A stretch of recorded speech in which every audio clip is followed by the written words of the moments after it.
Hello दोस्तों, स्वागत है आपका फिर से एक नई वीडियो में। आज हम इस वीडियो में दिल्ली पुलिस कांस्टेबल के प्रैक्टिस सेट को कवर करने वाले हैं। आज के जो क्वेश्चन है वे सारे सेलेक्टेड क्वेश्चन है, तो वीडियो को अंत तक जरूर देखिएगा। तो बिना टाइम गवाए करते हैं वीडियो को स्टार्ट। आपका पहला क्वेश्चन है, बारबोसा किसके शासनकाल में भारत आया था? जो बारबोसा था वह किसके शासनकाल में भारत आया था? आपके ऑप्शन है ए देवराय प्रथम के, देवराज द्वितीय, या देव कृष्ण देवराय, या हरिहर एवं बुक्कर के। तो किसके शासनकाल में बारबोसा जो आया था वह किसके शासनकाल में आया था? तो कृष्ण देव राय। ऑप्शन सी आपका बिल्कुल करेक्ट जवाब हो जाएगा। जिन बच्चों ने भी सी को चुना था वह बिल्कुल सही चुना था। आपका अगला क्वेश्चन है, 1922 में गांधी जी द्वारा असहयोग आंदोलन को वापस लेने का मुख्य कारण क्या था? क्वेश्चन नंबर 2 बहुत ही ज्यादा महत्वपूर्ण क्वेश्चन है। इस क्वेश्चन को मैं 3 स्टार दूंगा। यह क्वेश्चन अधिकतर एग्जामों में पूछा जाता है कि ऐसा गांधी जी का क्या कारण बन गया था जो गांधी जी को 1922 में असहयोग आंदोलन वापस लेना पड़ा। तो क्या कारण बन गया था?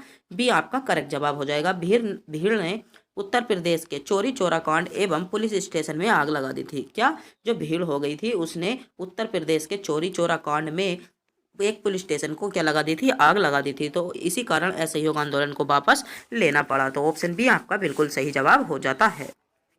आपका अगला क्वेश्चन है, विधानसभा का सदस्य बनने के लिए न्यूनतम आयु कितने वर्ष होनी चाहिए? विधान परिषद का सदस्य बनने के लिए आपसे क्वेश्चन में पूछा गया है न्यूनतम आयु कितने वर्ष होनी चाहिए। तो जल्दी से जल्दी कमेंट बॉक्स में बताइएगा कि कितने वर्ष होनी चाहिए। ऑप्शन है 25 वर्ष, 35 वर्ष, 30 वर्ष, या 20 वर्ष।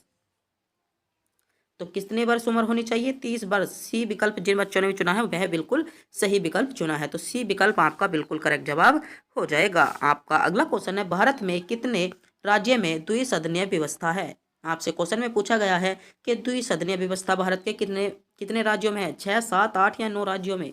तो जल्दी से जल्दी कमेंट बॉक्स में बताइएगा। तो ओ विकल्प बिल्कुल ए विकल्प चुनने वालों का जवाब बिल्कुल सही जवाब हो जाएगा। 6 राज्य है। आपका अगला क्वेश्चन है, गंगिया कर्मा किस राज्य के लोक नृत्य हैं? झारखंड, उत्तर प्रदेश, बिहार, या हिमाचल प्रदेश? तो जल्दी से बताइएगा कि किस राज्य के लोक नृत्य हैं। तो किस राज्य के लोक नृत्य हैं? बिहार आपका बिल्कुल करेक्ट जवाब हो जाएगा। आपका अगला क्वेश्चन है, सेब में कौन सा अम्ल पाया जाता है? महत्वपूर्ण क्वेश्चन है। क्वेश्चन नंबर 6 कि सेब में कौन सा अम्ल पाया जाता है? आपके ऑप्शन है ए मेलिक अम्ल, बी सिट्रिक अम्ल, या ऑक्जेलिक अम्ल, या नाइट्रिक अम्ल। तो जो सेब होते हैं हमारे उनमें कौन सा अम्ल पाया जाता है? तो कौन सा अम्ल आपका सही जवाब हो जाएगा? ऑप्शन ए आपका बिल्कुल सही जवाब हो जाएगा। आपका अगला क्वेश्चन है, भारतीय राष्ट्रीय कांग्रेस 1906 के अधिनियम के अध्यक्ष कौन थे? जो भारतीय राष्ट्रीय कांग्रेस थी, जो 1906 के अधिवेशन के जो अध्यक्ष थे वे कौन थे? तो जल्दी से जल्दी बताइएगा, कमेंट में कब जवाब दीजिएगा इस क्वेश्चन का। तो कौन थे? दादा भाई नौरोजी। दादा भाई नौरोजी सी विकल्प आपका बिल्कुल करेक्ट जवाब हो जाएगा। आपका अगला क्वेश्चन है, भारत माता सोसाइटी स्थापना किस स्थान पर की गई थी? जो भारत माता सोसाइटी थी उसकी स्थापना किस स्थान पर की गई थी? पुणे में की गई थी, कोलकाता में की गई थी, लाहौर में, या पंजाब में? तो किस स्थान पर जो भारत माता सोसाइटी थी उसकी स्थापना की गई थी? तो किस स्थान पर की गई थी? पंजाब आपका बिल्कुल करेक्ट जवाब हो जाएगा। जिन बच्चों ने भी ऑप्शन डी को सेलेक्ट किया है वह बिल्कुल सही सेलेक्ट किया है। आपका अगला क्वेश्चन है, संभवनाथ का प्रतीक चिन्ह क्या था? गज, घोड़ा, शेर, या गेंडा? तो कौन सा चिन्ह था? तो घोड़ा आपका विकल्प बी आपका बिल्कुल करेक्ट जवाब हो जाएगा। तो अगर आपने भी अभी तक हमारे चैनल को सब्सक्राइब नहीं किया है तो चैनल को सब्सक्राइब और वीडियो को भी लाइक जरूर कर लें। आपका अगला क्वेश्चन है, क्वेश्चन नंबर 10 महत्वपूर्ण क्वेश्चन है कि संतरे में कौन सा अम्ल पाया जाता है, या किस अम्ल पाया जाता है? ऐसा कौन सा अम्ल है जो संतरे में पाया जाता है? फार्मिक अम्ल, एसिटिक अम्ल, लैक्टिक अम्ल, या सिट्रिक अम्ल? तो कौन सा अम्ल संतरे में पाया जाता है? जल्दी से जल्दी बताइएगा कि संतरे में कौन सा अम्ल पाया जाता है। तो सिट्रिक अम्ल। ऑप्शन डी विकल्प आपका बिल्कुल सही जवाब हो जाएगा। आपका अगला क्वेश्चन है, मधुमक्खी पालन किससे संबंधित है? जो मधुमक्खी पालन है वह किससे? आपका सही जवाब हो जाता है ऑप्शन सी एपीकल्चर से। क्या मधुमक्खी पालन एपीकल्चर से संबंधित है? आपका अगला क्वेश्चन है, फलों का उत्पादन किससे संबंधित है? जो फलों का उत्पादन होता है वह किससे संबंधित है? तो फलों का उत्पादन किससे संबंधित हो जाता है आपका? पोमोकल्चर में आपका फलों का उत्पादन होता है। तो क्वेश्चन नंबर 12 आपका एग्जाम की दृष्टि से बहुत महत्वपूर्ण क्वेश्चन है, तो बहुत इंपॉर्टेंट क्वेश्चन है क्वेश्चन नंबर 12। इस क्वेश्चन को आप नोट कर लेंगे। आपका अगला क्वेश्चन है, बाण सागर परियोजना किस नदी पर स्थित है या अवस्थित है? महत्वपूर्ण क्वेश्चन है क्वेश्चन नंबर 13, स्टार दूंगा इस क्वेश्चन को, के बाण सागर परियोजना किस नदी पर स्थित है? कृष्णा नदी पर, ताप्ती नदी पर, सोन नदी या झेलम नदी? तो बाण सागर परियोजना किस नदी पर स्थित है? तो किस नदी पर स्थित है? सोन नदी। आपका सोन नदी BC विकल्प बिल्कुल सही जवाब हो जाएगा। सोन नदी पर बाण सागर परियोजना स्थित है। आपका अगला क्वेश्चन है भारतीय मौसम वेधशाला कहाँ अवस्थित है? तो भारतीय मौसम वेधशाला जो है वह कहाँ पर स्थित है? नई दिल्ली, भोपाल, हैदराबाद या पुणे? तो कहाँ पर स्थित है? डी आपका करेक्ट जवाब हो जाएगा। कहाँ पर? पुणे आपका बिल्कुल सही जवाब हो जाता है। आपका अगला क्वेश्चन है सपनों का भारत पुस्तक के लेखक कौन है?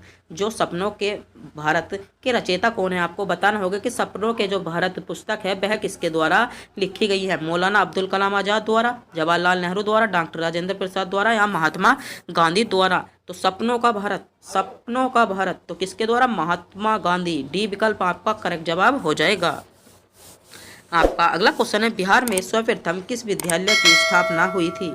विद्यालय में आपसे क्वेश्चन पूछा गया है कि बिहार में ऐसा कौन सा विद्यालय है, कौन सा विश्वविद्यालय है जिसकी स्थापना सर्वप्रथम की गई थी? तो कौन से विद्यालय की स्थापना सर्वप्रथम की गई थी? आपका करेक्ट जवाब हो जाएगा पटना विश्वविद्यालय। पटना विश्वविद्यालय की स्थापना यहाँ पर बिहार में सर्वप्रथम की गई थी।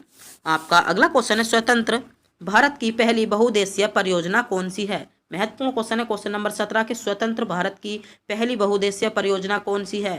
क्वेश्चन महत्वपूर्ण है आपके लिए कि स्वतंत्र भारत की पहली जो परियोजना है वह कौन सी है? हीराकुंडा, भावड़ा नांगल, दामोदर घाटी या टिहरी बांध? तो कौन सी है? कमेंट बॉक्स में बताइएगा। तो दामोदर घाटी परियोजना, दामोदर घाटी परियोजना सी विकल्प आपका बिल्कुल करेक्ट जवाब हो जाएगा। आपका अगला क्वेश्चन है भारतीय संविधान के किस अनुच्छेद में निर्वाचन आयोग के लिए प्रावधान है? तो महत्वपूर्ण क्वेश्चन है कि भारतीय संविधान के किस अनुच्छेद में निर्वाचन आयोग के लिए प्रावधान है? अनुच्छेद 320, 322, 324 या 326? तो जल्दी से जल्दी कमेंट बॉक्स में बताइएगा कि भारतीय संविधान के किस अनुच्छेद में निर्वाचन आयोग से संबंधित प्रावधान है? तो कौन सा है, कौन सा आर्टिकल है? जल्दी से जल्दी आर्टिकल बताइएगा। तो आर्टिकल आपका करेक्ट जवाब क्या हो जाएगा? आर्टिकल 324 आपका बिल्कुल करेक्ट जवाब हो जाएगा। जिन बच्चों ने भी सी विकल्प को चुना था उनका विकल्प बिल्कुल सही है। आपका अगला क्वेश्चन है DV सावरकर की पुस्तक का नाम है? DV सावरकर की पुस्तक का क्या नाम है? तो क्या नाम है? The Indian wire of depression क्या? 1887 आपका बिल्कुल करेक्ट जवाब हो जाएगा। आपका अगला क्वेश्चन है राष्ट्रीय अंतरिम सरकार में रियासतों का विभाग किसे दिया गया था? जो राष्ट्रीय अंतरिम जो सरकार थी उसमें रियासतों का जो विभाग दिया था वह किसको दिया गया था? तो किसको दिया गया था? महत्वपूर्ण क्वेश्चन है, संविधान से आपका क्वेश्चन पूछा गया है। पॉलिटी से आपने देखा होगा दिल्ली पुलिस एग्जाम में पॉलिटी से बहुत ज़्यादा क्वेश्चन पूछे जा रहे हैं। तो आपका करेक्ट जवाब क्या हो जाएगा? आपका करेक्ट जवाब हो जाता है सरदार वल्लभ भाई पटेल। जिन बच्चों ने भी विकल्प सी को चुना है वह बिल्कुल सही चुना है। आपका अगला क्वेश्चन है बुक्सा टाइगर रिजर्व किस राज्य में स्थित है? तो बुक्सा टाइगर रिजर्व आपको बताना होगा बुक्सा टाइगर रिजर्व किस राज्य में स्थित है? पश्चिम बंगाल, तमिलनाडु, छत्तीसगढ़ या उत्तर प्रदेश? तो बुक्सा टाइगर रिजर्व महत्वपूर्ण क्वेश्चन है, बहुत बार पूछा गया है। Buksa tiger reserve, Buksa tiger reserve, Buksa tiger reserve कहाँ पर है? पश्चिम बंगाल। जिन बच्चों ने भी ए विकल्प चुना है वह बिल्कुल सही चुना है। क्या? पश्चिम बंगाल। पश्चिम बंगाल आपका बिल्कुल करेक्ट जवाब हो जाएगा। प्रशासनिक दृष्टि से बिहार को कितने प्रमंडलों में विभाजित किया गया है? बिहार को कितने प्रमंडलों में विभाजित किया गया है? 8, 9, 111 या 11? तो कितने में किया गया? कितने में किया गया है? 9 मंडलों में। 9 मंडल आपका बी विकल्प बिल्कुल करेक्ट जवाब हो जाएगा। आपका अगला क्वेश्चन है पूर्ण स्वराज का संकल्प कांग्रेस के किसके द्वारा पारित किया गया था? जो पूर्ण स्वराज का संकल्प था वह कांग्रेस के द्वारा कब पारित किया गया था? तो कब पारित किया गया था? ऑप्शन है आपके 26 जनवरी 1930 में मुंबई में, 26 जनवरी 1931 में कोलकाता में, 1919 में लाहौर के अधिवेशन में, या 26 जनवरी 1930 कराची में? तो कहाँ पर हुआ था? कहाँ पर हुआ था? सी विकल्प आपका करेक्ट जवाब हो जाएगा। जो 1929 का क्या था? 1929 का लाहौर अधिवेशन था, उसमें क्या गया था? पूर्ण स्वराज संकल्प कांग्रेस द्वारा पारित किया गया था। तो ऑप्शन सी आपका बिल्कुल करेक्ट जवाब हो जाएगा। आपका अगला क्वेश्चन है महाद्वीपीय विस्थापन सिद्धांत पर प्रतिबंध किसने लगाया था? जो महाद्वीपीय विस्थापन सिद्धांत था उस पर जो प्रतिबंध लगा दिया था, जो प्रतिपादन लगा दिया था वह किसने लगा दिया था? 4 विकल्प दिए गए हैं, जल्दी से जल्दी बताइएगा कि किसने लगा दिया था। Alfred Wegener. ए विकल्प आपका बिल्कुल करेक्ट जवाब हो जाएगा। किसने लगा दिया था? अल्फ्रेड वेगनर आपका बिल्कुल सही जवाब हो जाएगा। आपका अगला क्वेश्चन है अनुसूचित जाति अनुसूचित जनजाति एवं अन्य पिछड़ा वर्गों के लिए आयोग गठन करने की शक्ति किसके पास होती है? महत्वपूर्ण क्वेश्चन है। क्वेश्चन नंबर 25 आपका पॉलिटी का बहुत महत्वपूर्ण क्वेश्चन है कि अनुसूचित जाति और जनजाति और अन्य पिछड़े वर्ग के लिए आयोजन गठन करने की जो शक्ति होती है वह किसके पास होती है? तो किसके पास होती है? राष्ट्रपति, प्रधानमंत्री, संसद या मंत्रिपरिषद? तो किसके पास होती है? जल्दी से जल्दी बताइएगा किसके पास होती है? तो ए विकल्प आपका करेक्ट जवाब हो जाएगा, राष्ट्रपति के पास। किसके पास? राष्ट्रपति आपका बिल्कुल करेक्ट जवाब हो जाएगा। आपका अगला क्वेश्चन है केंद्रीय वनस्पति अनुसंधान संस्थान कहाँ अवस्थित है? जो केंद्रीय वनस्पति अनुसंधान संस्थान है वह कहाँ पर स्थित है? नई दिल्ली, कानपुर, लखनऊ या देहरादून? तो क्वेश्चन नंबर 26 का जवाब आपको कमेंट बॉक्स में बताना होगा। आपको बताना होगा केंद्रीय वनस्पति अनुसंधान कहाँ पर स्थित है। तो केंद्रीय वनस्पति अनुसंधान कहाँ पर स्थित है? जल्दी से जल्दी कमेंट बॉक्स में बताइएगा। आपका अगला क्वेश्चन है विश्व स्वास्थ्य संगठन स्थापना किस वर्ष हुई थी? जो विश्व स्वास्थ्य संगठन है उसकी स्थापना किस वर्ष की गई थी और कब की गई थी? तो किस वर्ष की गई थी? 7 अप्रैल 1948। 7 अप्रैल 1948 विकल्प ए आपका बिल्कुल करेक्ट जवाब हो जाएगा। आपका अगला क्वेश्चन है नाट्य शास्त्र के लेखक कौन है? नाट्य शास्त्र के लेखक कौन है? आपके ऑप्शन है नागसेन, अधुघोष, भरतमुनि या बाणभट्ट? तो नाट्य शास्त्र के कौन है लेखक? आपका सही जवाब क्या हो जाएगा? सी आपका करेक्ट जवाब हो जाता है। कौन? भरतमुनि आपका बिल्कुल सही जवाब हो जाएगा। आपका अगला तो क्वेश्चन है तृतीय बौद्ध संगीति के अध्यक्ष कौन थे? महत्वपूर्ण क्वेश्चन है कि तृतीय बौद्ध संगीति के जो अध्यक्ष थे वे कौन थे? तो जल्दी से जल्दी बताइएगा कि कौन थे।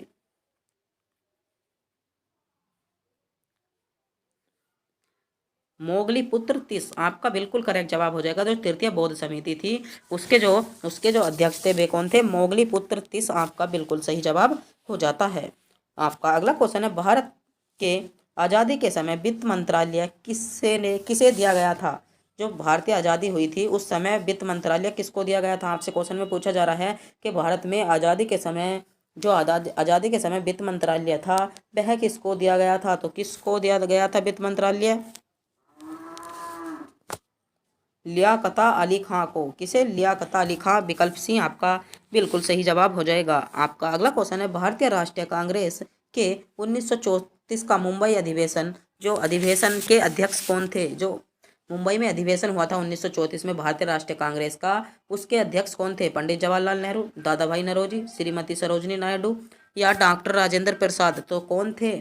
तो जल्दी से जल्दी बताइएगा कि भारतीय राष्ट्रीय कांग्रेस के 1934 का जो अधिवेशन हुआ था उस अधिवेशन के अध्यक्ष कौन थे? तो उस अधिवेशन के अध्यक्ष कौन हो जाता है?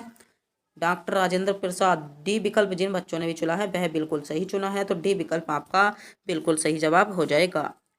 आपका अगला क्वेश्चन है पालकुंडा का पर्वत किस राज्य में स्थित है? महत्वपूर्ण क्वेश्चन है। क्वेश्चन नंबर 32 कि पालकुंडा का पर्वत किस राज्य में स्थित है? तमिलनाडु, केरल, अरुणाचल प्रदेश, आंध्र प्रदेश? पालकुंडा का पर्वत, पालकुंडा का पर्वत, पालकुंडा का पर्वत आपका हो जाएगा आंध्र प्रदेश। विकल्प डी आपका बिल्कुल सही जवाब हो जाएगा, आंध्र प्रदेश में स्थित है। आपका अगला क्वेश्चन है चौहान वंश एवं कर्णव वंश के संस्थापक कौन थे? चौहान वंश एवं कर्णव वंश के संस्थापक कौन थे? जल्दी से जल्दी बताइएगा। विष्णु बेग, अश्वनी वर्म, वसुदेव या श्री सिंह विष्णु? तो कौन थे? चौहान वंश एवं कर्णव वंश के संस्थापक कौन थे? तो कौन थे? वसुदेव। विकल्प सी आपका बिल्कुल सही जवाब हो जाएगा। क्या? वसुदेव आपका बिल्कुल करेक्ट जवाब हो जाता है। आपका अगला क्वेश्चन है बेटी बचाओ बेटी पढ़ाओ योजना किस वर्ष शुरू की गई थी? बेटी बचाओ बेटी पढ़ाओ योजना किस वर्ष शुरू की गई थी?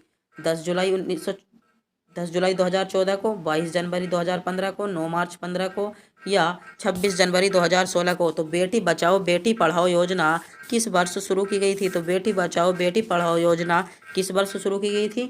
आपका करेक्ट जवाब क्या हो जाएगा? आपका करेक्ट जवाब हो जाता है 22 जनवरी 2015 को। 22 जनवरी 2015 को बेटी पढ़ाओ बेटी बचाओ की जो योजना थी वह क्या की गई थी? शुरू की गई थी। आपका अगला क्वेश्चन है भारत में चांदी का सर्वाधिक उत्पादन किस राज्य में होता है? जो भारत में चांदी का सर्वाधिक उत्पादन होता है वह किस राज्य में होता है? गुजरात राज्य में, आंध्र प्रदेश राज्य में, राजस्थान राज्य में या मध्य प्रदेश राज्य में? तो भारत में चांदी का सर्वाधिक उत्पादन किस राज्य में होता है? तो भारत में चांदी का सर्वाधिक उत्पादन कहाँ पर होता है? राजस्थान राज्य आपका बिल्कुल करेक्ट जवाब हो जाएगा। जिन बच्चों ने भी विकल्प सी को चुना है वह बिल्कुल सही चुना है। आपका अगला क्वेश्चन है बाजरा एवं बकला किस राज्य की प्रमुख जनजाति है? तो बंजारा और बकला, बंजारा और जो बकला किस राज्य की प्रमुख जनजाति हैं? तो किस राज्य की हैं? हिमाचल प्रदेश, मणिपुर, मेघालय या आंध्र प्रदेश? तो कहाँ की है? डी विकल्प आपका करेक्ट जवाब हो जाएगा, आंध्र प्रदेश की। आपका अगला क्वेश्चन है अनुसूचित जनजाति सर्वाधिक जनसंख्या प्रतिशत वाला कौन सा राज्य है? जहां पर अनुसूचित जनजाति सबसे अधिक पाई जाती है, जाति सबसे अधिक पाई जाती है, वह राज्य कौन सा है? मिजोरम राज्य में, उत्तर प्रदेश राज्य में, लक्षद्वीप राज्य में या पंजाब राज्य में? तो किस राज्य में अनुसूचित जाति सर्वाधिक पाई जाती हैं? तो किस राज्य में पाई जाती है? पंजाब राज्य आपका बिल्कुल करेक्ट जवाब हो जाएगा। आपका अगला क्वेश्चन है दुधवा राष्ट्रीय उद्यान एवं चंद्रप्रभा अभ्यारण्य किस राज्य में स्थित है? उत्तर प्रदेश में, मध्य प्रदेश में, अरुणाचल प्रदेश में या हिमाचल प्रदेश में? तो दुधवा राष्ट्रीय उद्यान एवं चंद्रप्रभा अभ्यारण्य किस राज्य में स्थित हैं? तो किस राज्य में स्थित हैं? तो उत्तर प्रदेश आपका करेक्ट जवाब हो जाएगा। कहाँ पर स्थित है? उत्तर प्रदेश आपका बिल्कुल सही जवाब हो जाता है। आपका अगला क्वेश्चन है भारतीय सर्वेक्षण विभाग किस राज्य में स्थित है? भारतीय सर्वेक्षण विभाग किस राज्य में स्थित है? लखनऊ में, नई दिल्ली में, बेंगलोर में या देहरादून में? तो जो भारतीय सर्वेक्षण किस राज्य में स्थित है? तो कहाँ पर स्थित है? कहाँ पर स्थित है? तो देहरादून आपका बिल्कुल करेक्ट जवाब हो जाएगा। आपका अगला क्वेश्चन है भारत में अखिल भारतीय यूनाइट कांग्रेस का प्रथम अध्यक्ष कौन थे? तो प्रथम अध्यक्ष कौन थे? एम जोशी, आचार्य नरेंद्र देव, जयप्रकाश नारायण, लाला लाजपत राय? तो कौन थे? लाला लाजपत राय आपका बिल्कुल करेक्ट जवाब हो जाएगा। आपका अगला क्वेश्चन है भारतीय रिजर्व बैंक की स्थापना किस वर्ष की गई थी? महत्वपूर्ण क्वेश्चन है, क्वेश्चन नंबर 41। आपसे क्वेश्चन में पूछा जा रहा है भारतीय जो रिजर्व बैंक थी उसकी स्थापना कब की गई थी? आपके ऑप्शन है 1 अप्रैल 1949 को, बी 1 दिसंबर 1935 को, 1 अक्टूबर 1934 को या 1 अप्रैल 1935 को? तो भारतीय रिजर्व बैंक की स्थापना कब की गई थी? तो भारतीय रिजर्व बैंक की स्थापना कब की गई थी? आपका करेक्ट जवाब हो जाएगा 1 अप्रैल 1935। 1 अप्रैल 1935 आपका बिल्कुल सही जवाब हो जाएगा। आपका अगला क्वेश्चन है बिहार के किस जिले में वाल्मीकि टाइगर रिजर्व स्थित है? महत्वपूर्ण क्वेश्चन है वाल्मीकि टाइगर रिजर्व किस राज्य में स्थित है? तो वाल्मीकि टाइगर रिजर्व कहाँ पर स्थित है? किस जिले में स्थित है? तो बिहार के किस जिले में जो वाल्मीकि टाइगर रिजर्व है तो कहाँ पर स्थित है? जल्दी से जल्दी बताइएगा किस जिले में स्थित है? तो आपका करेक्ट जवाब हो जाएगा पश्चिम चंपारण। पश्चिम चंपारण आपका बिल्कुल सही जवाब हो जाएगा। आपका अगला क्वेश्चन है वर्तमान में लोकसभा के महासचिव कौन है? वर्तमान में लोकसभा के महासचिव कौन है? तो जल्दी से जल्दी बताइएगा वर्तमान में लोकसभा के महासचिव कौन है? तो क्वेश्चन नंबर 43 का जवाब आपको कमेंट बॉक्स में बताना होगा कि वर्तमान में लोकसभा के महासचिव कौन है। वर्तमान का पूछा गया है, वर्तमान का पूछा गया है। आपका अगला क्वेश्चन है भाखड़ा नांगल परियोजना किस नदी पर अवस्थित है? रावी नदी पर, चंबल नदी पर, ब्यास नदी पर या सतलुज नदी पर? तो विकल्प डी आपका करेक्ट जवाब हो जाएगा। कौन सी नदी? सतलुज नदी आपका बिल्कुल सही जवाब हो जाएगा। आपका अगला क्वेश्चन है मियाँ प्रेसिडेंशियल यस पुस्तक के लेखक कौन है? तो पुस्तक के लेखक कौन है? तो कौन है? सी विकल्प आपका करेक्ट जवाब हो जाएगा। कौन? आर वेंकट रमन। कौन? आर वेंकट रमन आपका बिल्कुल करेक्ट जवाब हो जाएगा। आपका अगला क्वेश्चन है मिस यूनिवर्स का पुस्तक पुरस्कार जीतने वाली प्रथम भारतीय महिला कौन थी? मिस यूनिवर्स का जो पुरस्कार जीता था वह प्रथम महिला कौन थी? तो प्रथम महिला कौन थी? सुष्मिता सेन। ऑप्शन ए आपका करेक्ट जवाब हो जाएगा। क्या? सुष्मिता सेन ने प्रथम यूनिवर्स का क्या जीता था? मिस यूनिवर्स का खिताब जीता था। आपका अगला क्वेश्चन है राष्ट्रीय बागबानी मेला 2021 का आयोजन कहाँ पर किया गया? का आयोजन कहाँ पर किया गया? बेंगलोर में, दिल्ली में, पटना में या चंडीगढ़ में? तो विकल्प ए आपका सही जवाब हो जाएगा। कहाँ पर किया गया था? बेंगलोर में किया गया था। आपका अगला क्वेश्चन है पोस्ट शब्द किस खेल से संबंधित है? जो पोस्ट शब्द है वह किस खेल से संबंधित है? जूडो से, क्रिकेट, बिलियर्ड या गोल्फ से? तो डी विकल्प आपका करेक्ट जवाब हो जाएगा। क्या? डी विकल्प आपका सही जवाब हो जाता है। आपका अगला क्वेश्चन है किस शासक को घृणित कायर कहा जाता है? किस शासक को घृणित कायर कहा जाता है? फर्रुखसियर को, मोहम्मद शाह को, मोहम्मद शाह बहादुर को या दारा शाह को? तो किस शासक को घृणित कायर कहा जाता है? तो घृणित कायर किसे कहा जाता है? फर्रुखसियर। ऑप्शन ए आपका बिल्कुल सही जवाब हो जाएगा। आज के जो क्वेश्चन थे वे सारे सेलेक्टेड क्वेश्चन थे। तो ऐसे ही वीडियो देखने के लिए हमारे चैनल को सब्सक्राइब, वीडियो को लाइक करना ना भूलें। तब तक के लिए मिलते हैं अगली वीडियो में।